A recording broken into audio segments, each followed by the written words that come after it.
വിശ്വാസം ആണ് കർത്താവിൻ്റെ പഠിപ്പിക്കലിൽ, കർത്താവ് പഠിപ്പിച്ചതിൽ ഏറ്റവും പ്രധാനപ്പെട്ട വിഷയമെന്ന് പറയുന്നത് വിശ്വാസമായിരുന്നു. അതിൻ്റെ കാരണം, ഈ ലോകത്ത് ജീവിക്കുവാൻ ഏറ്റവും ആവശ്യമായിരിക്കുന്നത് വിശ്വാസമാണ് എന്നത് കർത്താവിന് വളരെ കൃത്യമായിട്ടറിയാമായിരുന്നു.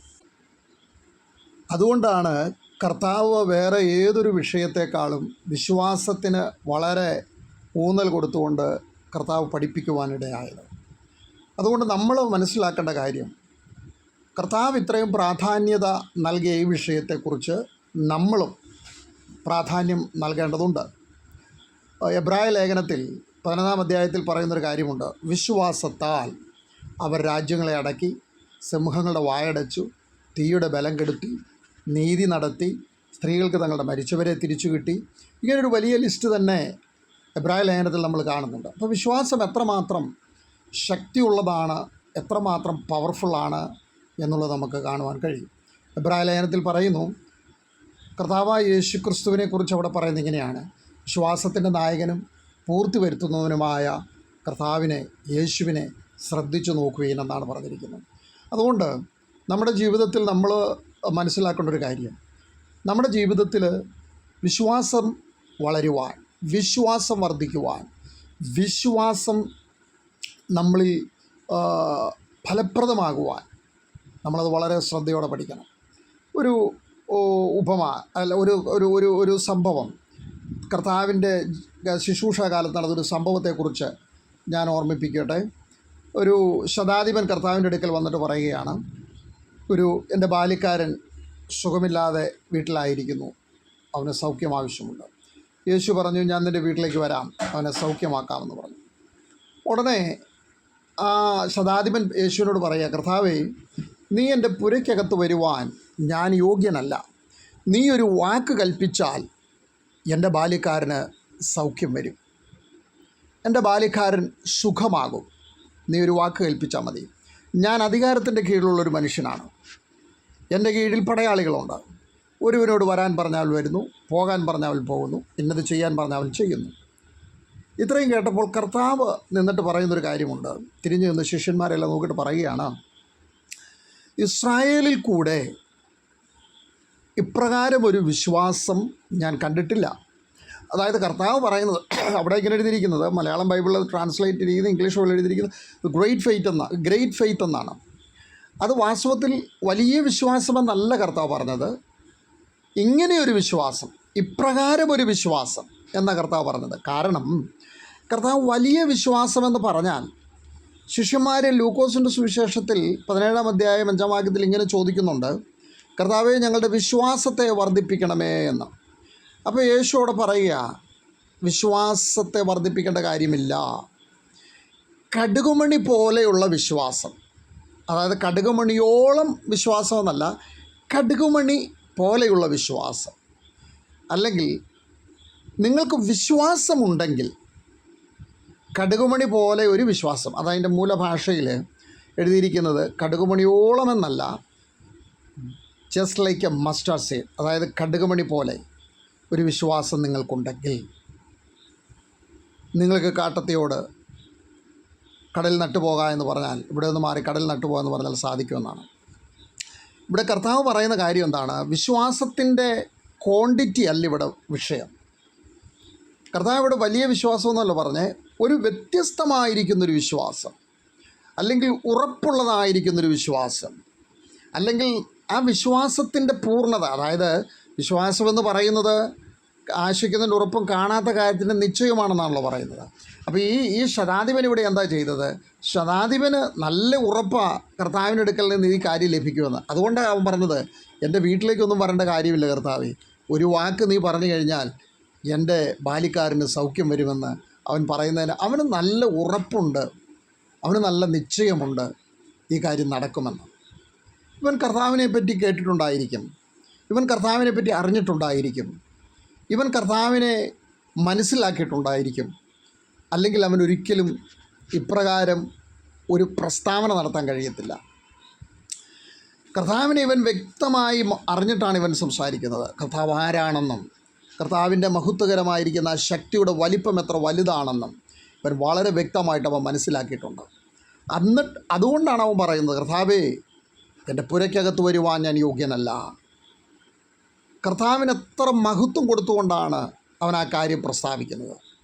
അതുകൊണ്ട് നമ്മൾ വിശ്വാസ ജീവിതം ആരംഭിക്കുമ്പോൾ ഒരു കാര്യം നമ്മൾ മനസ്സിലാക്കേണ്ടത്, വിശ്വാസത്തിൻ്റെ വലിപ്പമല്ല, വിശ്വാസത്തിൻ്റെ അളവിൻ്റെ ശ്രേഷ്ഠതയല്ല, നമ്മളിൽ വിശ്വാസം എപ്രകാരമാണ് ഉരുവായിരിക്കുന്നത്. യേശു കർത്താവ് വിശ്വാസത്തെപ്പറ്റി പലയിടത്തും പറഞ്ഞിട്ടുണ്ട്. ശിറോഫനിക്ക സ്ത്രീയുടെ അടുത്ത് യേശു പറയുന്നത്, സ്ത്രീയെ, നിൻ്റെ വിശ്വാസം വലുത്, നിൻ്റെ ഇഷ്ടം പോലെ ഭവിക്കട്ടെ എന്നാണ്. ഇവിടെ കർത്താവ് ഈ വലുതെന്ന് പറയുന്നത് അതിൻ്റെ വലിപ്പത്തെ അല്ല, not the size of faith but the quality of faith. കാരണം ക്വാളിറ്റി ഓഫ് ഫെയ്ത്ത് എന്ന് പറയുമ്പോൾ അവളിൽ നിശ്ചയദാർഢ്യത്തോടു കൂടെയുള്ള, നിശ്ചയിച്ചുറപ്പിച്ച ഒരു വിശ്വാസമാണ് അവളിൽ നിൽക്കുന്നത്. എന്ന് പറഞ്ഞാൽ പൗലോസ് പറയുന്നത് ഇങ്ങനെയാണ്, ഞാൻ വിശ്വാസത്തിൻ്റെ നല്ല പോർ പൊരുതി എന്ന് പറഞ്ഞാൽ ഈ വിശ്വാസയാത്രയിൽ നിങ്ങൾക്ക് പിന്മാറിപ്പോകാനുള്ള സാധ്യതയുണ്ട്, വിശ്വാസം മതിയാക്കാനുള്ള സാഹചര്യങ്ങളുണ്ട്, വിശ്വാസം വേണ്ടെന്ന് വെക്കാനുള്ള സാഹചര്യങ്ങളും ഉള്ളപ്പോഴും അവൾ എല്ലാ പ്രതിബന്ധങ്ങളെയും അതിജീവിച്ചുകൊണ്ട് മുന്നേറിപ്പോകുന്ന ആ ഒരു പ്രക്രിയയുണ്ട്, ആ ഒരു പോക്കുണ്ട്. അതാണ് അവളുടെ വിശ്വാസം. നോക്കൂ, കർത്താവിൻ്റെ അടുക്കൽ വന്നവർക്കെല്ലാം ഒരു ടൈപ്പ് വിശ്വാസമല്ലായിരുന്നു ഉണ്ടായിരുന്നത്. വ്യത്യസ്തമായിരിക്കുന്ന വിശ്വാസം ആർജിച്ചുകൊണ്ടാണ് ഈ ആൾക്കാർ വന്നത്. രക്തസ്രാവക്കാരി സ്ത്രീ, അവളെങ്ങനെയാണ്? വലിയ പ്രസ്താവനകളൊന്നും നടത്തിയില്ല. ശതാധിപൻ പറഞ്ഞതുപോലെ വലിയ പ്രസ്താവനയൊന്നും അവൾ നടത്തിയില്ല. ബർത്തിമായി വലിയ പ്രസ്താവനയില്ല, അവൻ നിലവിളിക്കുക ചെയ്തത്. രക്തസ്രാവക്കാരി സ്ത്രീ പറഞ്ഞത് എന്താണ്? അവൾ അവളുടെ ഹൃദയത്തിൽ നിശ്ചയിച്ചുറപ്പിച്ചു, ഹൃദയത്തിൽ പറഞ്ഞു, അവൻ്റെ വസ്ത്രത്തിൻ്റെ തൊങ്ങലെങ്കിലും എന്ന് തൊട്ടാൽ എനിക്ക് സൗഖ്യം വരും. ആ നിശ്ചയദാർഢ്യത്തോടെ അവൾ പോവുകയാണ്. ആ വിശ്വാസത്തിൽ അവൾ പ്രവർത്തിക്കുകയാണ്. അവൾ ആൾക്കൂട്ടത്തിൻ്റെ ഇടയിൽ തിരക്കി ചെന്ന് അവൾ യേശുവിൻ്റെ വസ്ത്രത്തിൽ തൊടുകയാണ്. തൊട്ട് കഴിഞ്ഞപ്പോൾ കർത്താവിൽ നിന്ന് അവളിലേക്ക് ശക്തി പ്രവഹിക്കുകയാണ്. കർത്താവിലേക്ക് എന്നെ തൊട്ടത് ആരാണ് എങ്കിൽ നിന്ന് ശക്തി പുറപ്പെട്ടു. കർത്താവിനെ അറിയാൻ പാടില്ല എന്നിട്ടല്ല, കർത്താവ് ഒരു വിശ്വാസത്തിൻ്റെ ഒരു വലിയ കാര്യം അവിടെ സ്ഥാപിച്ചെടുക്കാനായിട്ടാണ് ശ്രമിക്കുന്നത്. അപ്പം വിശ്വാസത്തെപ്പറ്റി കർത്താവ് പറഞ്ഞെടുത്തെല്ലാം not the size of faith, വിശ്വാസത്തിൻ്റെ വലിപ്പമല്ല. നമ്മൾ ഇത്ര നാൾ കേട്ടത് എന്താണ്? വലിയ വിശ്വാസമല്ല ഇവിടെ ആവശ്യം. കടുകുമണി പോലെയുള്ള വിശ്വാസമായിരുന്നാലും മതി, പക്ഷേ ആ വിശ്വാസത്തിന് ക്വാളിറ്റി ഉണ്ടായിരിക്കണം, ക്വാളിറ്റിയുള്ള വിശ്വാസമായിരിക്കണം. എൻ്റെ ജീവിതാനുഭവത്തിൽ ഞാൻ പല വിശ്വാസ പ്രഖ്യാപനങ്ങൾ കേട്ടിട്ടുണ്ട്. ഒരിക്കൽ എൻ്റെ ഏറ്റവും വലിയ അടുത്ത സുഹൃത്തും സ്നേഹിതനും സഹോദരനുമായിരുന്നൊരു അദ്ദേഹം തിരുവനന്തപുരം മെഡിക്കൽ കോളേജ് ആശുപത്രിയിൽ കഴിയുമ്പോൾ ഞാൻ അദ്ദേഹത്തെ സന്ദർശിക്കുവാനിടയായി. അദ്ദേഹം വളരെ ധീരമായ പ്രഖ്യാപനങ്ങൾ ചെയ്തുകൊണ്ടിരുന്നു. ഞാൻ സൗഖ്യമാവും, ഞാൻ വേഗം സുവിശേഷ പ്രവർത്തനങ്ങളിലേക്കും മിഷൻ വേലകളിലേക്കും പോകും, അതിനുള്ള ഒരുക്കങ്ങൾ ഞാൻ നടത്തിക്കൊണ്ടിരിക്കുകയാണ്. ഇതെല്ലാം വലിയ പ്രഖ്യാപനങ്ങൾ നടത്തുകയാണ്. ഞാനും ഒരു പ്രിയപ്പെട്ട അച്ചായനും കൂടെയാണ് പോയത്. തിരിച്ചിറങ്ങിയപ്പോൾ ഞാൻ അച്ചായനോട് പറഞ്ഞു, വെച്ചാൽ അദ്ദേഹം പറഞ്ഞതൊന്നും വിശ്വാസത്തിൻ്റെ പ്രഖ്യാപനങ്ങളല്ല, ഭയത്തിൻ്റെ ജൽപ്പനങ്ങളാണെന്ന് ഞാൻ പറഞ്ഞു. അദ്ദേഹം ഭയം കൊണ്ട് പറയുന്നതാണ്. അദ്ദേഹം സൗഖ്യമാകത്തില്ലെന്നുള്ള ഭയം, അതിനെ അതിജീവിക്കാൻ വേണ്ടി അദ്ദേഹം പറയുന്നതാണ്. ശരിക്കും അദ്ദേഹത്തിൻ്റെ ഉള്ളിൽ ആ സൗഖ്യത്തിൻ്റെ വിശ്വാസം ഇതുവരെയും വന്നിട്ടില്ല എന്ന് ഞാൻ പറഞ്ഞു. കുറച്ച് കാലങ്ങൾ കഴിഞ്ഞപ്പോൾ അദ്ദേഹം ഈ ലോകത്തിൽ നിന്ന് നിത്യതയിലേക്ക് പോവുകയും ചെയ്തു. അപ്പോൾ ഞാൻ പറഞ്ഞത്, ഇങ്ങനെ പല പ്രഖ്യാപനങ്ങളും ഞാൻ കേട്ടിട്ടുണ്ട്. അതുപോലെ തന്നെ എനിക്കൊരു അറിയാവുന്നൊരു സ്നേഹിതനായ സഹോദരനുണ്ട്. ഞാൻ അദ്ദേഹത്തെ തിരുവോധനമൊക്കെ അഭ്യസിപ്പിച്ചതാണ്. അദ്ദേഹം ഇങ്ങനെ വലിയ പ്രഖ്യാപനങ്ങൾ നടത്തും. ഞാൻ ഇന്നത് ചെയ്യും, ഞാൻ അത് ചെയ്യും, ഞാൻ ഇത് കാണിക്കും. പക്ഷെ പല കാര്യങ്ങളും നടക്കത്തില്ല. പല കാര്യങ്ങളും എല്ലാം വളരെ വിരോധാഭാസമായിട്ടാണ് അദ്ദേഹത്തിൻ്റെ ജീവിതത്തിലേക്ക് വന്നു ഭവിക്കുന്നത്. അതിൻ്റെ കാരണം ഞാൻ അദ്ദേഹത്തോട് പറയുകയും ചെയ്തു. അദ്ദേഹം ചില വചനങ്ങളുടെ അടിസ്ഥാനത്തിൽ ഇത് പറയുന്നതെല്ലാം സംഭവിക്കും, വാക്കുകൾക്ക് ശക്തിയുണ്ടെന്നൊക്കെ പറയും. പക്ഷേ ഇതൊന്നും സംഭവിക്കാതിരിക്കുമ്പോൾ ഒരു കാര്യം മനസ്സിലാക്കണം, എന്തുകൊണ്ടാണ് ഇത്രയും വലിയ കാര്യങ്ങൾ പറഞ്ഞിട്ട് സംഭവിക്കാതിരിക്കുന്നത്? അതിന് കാരണം ഇതാണ്, വിശ്വാസത്തിൻ്റെ ക്വാളിറ്റി ഇല്ലായ്മ, അല്ലെങ്കിൽ ആ വിശ്വാസത്തിൻ്റെ ശരിയായ അടിത്തറയില്ലായ്മ, ദൈവവചനപ്രകാരമുള്ള വിശ്വാസമല്ലാത്തത് കൊണ്ടാണ് അവർക്കിത് സംഭവിക്കുന്നത്.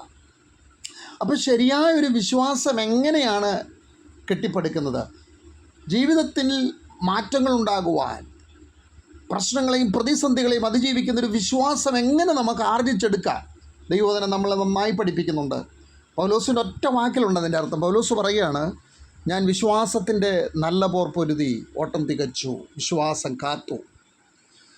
നമ്മളിൽ ഉള്ള വിശ്വാസം അത് നഷ്ടപ്പെടാതെ, അതിൻ്റെ ക്വാളിറ്റി നഷ്ടപ്പെടാതെ. വിശ്വാസത്തിൻ്റെ ക്വാളിറ്റി എങ്ങനെയാണ് നഷ്ടപ്പെടുന്നത്? വിശ്വാസത്തിൻ്റെ ക്വാളിറ്റി നഷ്ടപ്പെടുന്ന രണ്ട് കാര്യത്തിലാണ്. ഒന്ന്, ഭയവും സംശയവും. ഭയവും സംശയവും നമ്മളിലുണ്ടെങ്കിൽ നമ്മുടെ വിശ്വാസത്തിന്, ആ വിശ്വാസം എന്താണോ പ്രഖ്യാപിച്ചിരിക്കുന്നത്, ആ വിശ്വാസം എന്തിനെയാണോ പ്രതിദാനം ചെയ്യുന്ന ആ കാര്യം നടക്കത്തില്ല. കാരണം ആ വിശ്വാസത്തിൻ്റെ ക്വാളിറ്റി നഷ്ടപ്പെടുത്തുന്നത് ഭയവും സംശയവുമാണ്. എങ്ങനെയാണ് ഭയവും സംശയവും നമ്മുടെ വിശ്വാസത്തിൻ്റെ ക്വാളിറ്റിയെ നഷ്ടപ്പെടുത്തുന്നത്? വിശ്വസിക്കുന്ന കാര്യം നടക്കുമെന്നും അത് സാധ്യമാണെന്നും നമ്മൾ മനസ്സിലാക്കുന്നു. അതോടൊപ്പം തന്നെ നമ്മൾ ഭയപ്പെടുകയാണ്, നടന്നില്ലാത്ത പക്ഷം ഇത് നടക്കുമോ, സാധിക്കുമോ എന്നുള്ള ചിന്തകൾ, വിശ്വാസത്തിന് എതിരായി വരുന്ന ചിന്തകൾ. വിശ്വാസമെന്ന് പറയുന്നത് ഞാൻ അതിൻ്റെ ആ ഒരു ഇന്നത്തെ കാലത്ത് മനസ്സിലാകുന്ന രീതിയിൽ പറഞ്ഞാൽ ഇങ്ങനെയാണ്: നമ്മുടെ മനസ്സിനെ നിയന്ത്രിക്കുന്ന അല്ലെങ്കിൽ സ്വാധീനം ചെലുത്തുന്ന, ദിനം പ്രതി ഓരോ ദിവസവും ഓരോ നിമിഷവും നമ്മളെ സ്വാധീനം ചെലുത്തുന്ന, നിയന്ത്രിക്കുന്ന ചിന്താധാരയാണ് അല്ലെങ്കിൽ ചിന്തകളാണ് വിശ്വാസമെന്ന് പറയുന്നത്. അത് ഏത് ചിന്തയായാലും, ചിലർ നശിക്കുന്നത് എന്തുകൊണ്ടാണ്? നശിക്കുമെന്നുള്ള അവരുടെ ചിന്തയാണ് അവരെ നാശത്തിലേക്ക് കൊണ്ടുപോകുന്നത്. അപ്പോൾ ഞാൻ പറയുന്നത്, വിശ്വാസം എല്ലാ മനുഷ്യരിലും ഉണ്ട്. ചിലർക്ക് നാശത്തിൻ്റെ വിശ്വാസമാണ്, ചിലർക്ക് അനുഗ്രഹത്തിൻ്റെ വിശ്വാസമാണ്, ചിലർക്ക് പരാജയത്തിൻ്റെ വിശ്വാസമാണ്, ചിലർക്ക് വിജയത്തിൻ്റെ വിശ്വാസം, ചിലർക്ക് പൊത്തുപൊരുത്തപ്പെട്ട് ജീവിക്കുന്ന വിശ്വാസമാണ്, ചിലർക്ക് വിശാലമായി ജീവിക്കുന്ന വിശ്വാസമാണ്. ഏതെങ്കിലും ഒരു കാര്യം അവരെ ഇൻഫ്ലുവൻസ് ചെയ്തിട്ടുണ്ട് ചിന്തകളാൽ. അതെങ്ങനെയാണ്? യഥാർത്ഥത്തിൽ വിശ്വാസത്തിൻ്റെ സോഴ്സാണ് പ്രധാനം. വിശ്വാസം എവിടുന്ന് വന്നു? മാധ്യമങ്ങളിൽ നിന്ന് വന്നോ? മീഡിയകളിൽ നിന്ന് വന്നോ? ഭയത്തിൽ നിന്ന് വന്നോ? ചുറ്റുപാടുകളിൽ നിന്ന് വന്നോ? അതാണ് വിശ്വാസത്തിൻ്റെ ഗതി നിർണ്ണയിക്കുന്നത്. എന്നാൽ പൗലോസ് പറയുന്ന റോമാലേഖനത്തിൽ പറയുന്നൊരു കാര്യമുണ്ട്: വിശ്വാസം കേൾവിയാലും, കേൾവി ക്രിസ്തുവിൻ്റെ വചനത്താലും വന്ന വിശ്വാസമാണെങ്കിൽ ആ വിശ്വാസത്തിന് അത്ഭുതങ്ങളെ പ്രവർത്തിക്കാൻ കഴിയും. വിശ്വാസം കേൾവിയാലാണ് വരുന്നത്. ഏത് കേൾവിയിലാണ് നിങ്ങളുടെ വിശ്വാസം വന്നിരിക്കുന്നത്? മീഡിയ മാധ്യമങ്ങളിൽ കൂടെ കേട്ട അടിസ്ഥാനത്തിലാണോ നിങ്ങളുടെ വിശ്വാസം രൂപപ്പെട്ടിരിക്കുന്നത്? സുഹൃത്തുക്കൾ പറഞ്ഞ നെഗറ്റീവുകളും സുഹൃത്തുക്കൾ പറഞ്ഞ നിങ്ങളെപ്പറ്റിയുള്ള കാര്യങ്ങൾ കേട്ടാണോ നിങ്ങളുടെ വിശ്വാസം രൂപപ്പെട്ടിരിക്കുന്നത്? മോട്ടിവേഷണൽ സ്പീക്കേഴ്സ് പറഞ്ഞത് വെച്ചാണോ നിങ്ങളുടെ വിശ്വാസം രൂപപ്പെട്ടിരിക്കുന്നത്? അതോ ക്രിസ്തുവിൻ്റെ വചനത്തിൽ നിന്നാണ് എൻ്റെ വിശ്വാസം രൂപപ്പെട്ടിരിക്കുന്നത്? അത് വളരെ പ്രധാനപ്പെട്ടൊരു കാര്യമാണ്. അപ്പോൾ ക്രിസ്തുവിൽ നിന്നുള്ള വിശ്വാസം അതെങ്ങനെയാണെന്ന് അടുത്ത നമ്മുടെ വചന പഠനത്തിൽ നമ്മളത് ചർച്ച ചെയ്യുന്നതാണ്. അപ്പോൾ ക്രിസ്തുവിൽ നിന്ന് ഉരുവായൊരു വിശ്വാസമാണെങ്കിൽ ആ വിശ്വാസത്തെ ശക്തിയായി നിങ്ങൾ പോഷിപ്പിക്കുകയും അതിനെ പരിപോഷിപ്പിക്കുകയും സംശയവും ഭയവും അതിൽ നിന്ന് എടുത്തു കളഞ്ഞ് ആ വിശ്വാസത്തിൽ ഉറച്ചു നിൽക്കുവാൻ, ആ വിശ്വാസത്തിനെതിരെ വരുന്ന സകല കാര്യങ്ങളും തകർത്തുകൊണ്ട് മുന്നേറുവാൻ കഴിയുന്നവരായിരിക്കണം നമ്മുടെ വിശ്വാസം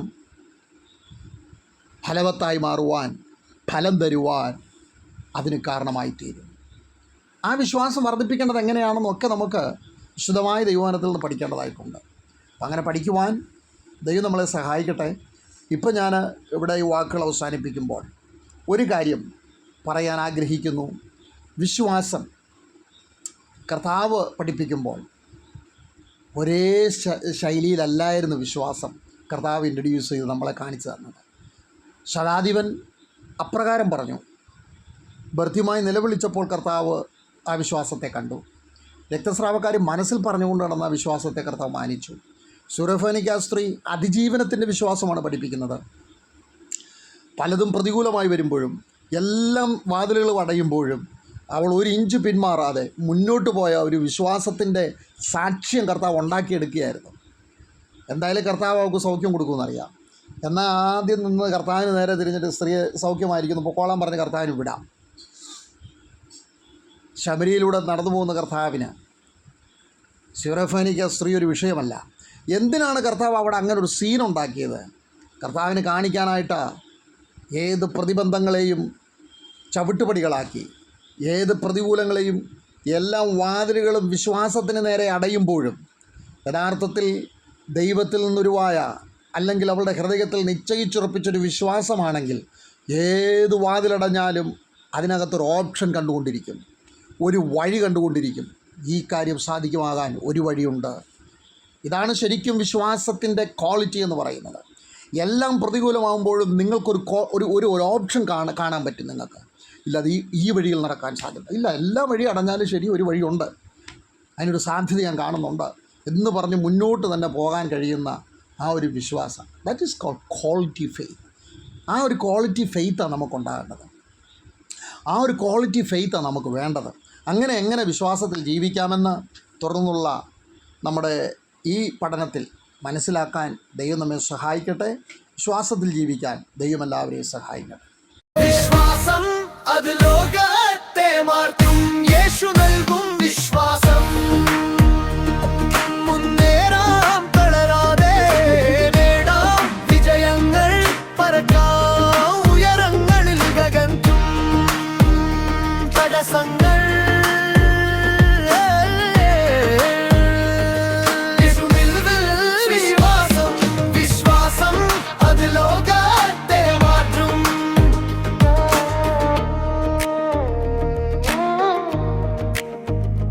കാറ്റു വീശുമ്പോഴും ശാന്തം, അവന്റെ കയ്യിൽ നാം സുരക്ഷിതർ. കണ്ണുനീർ വഴിച്ചിരി വിരിയും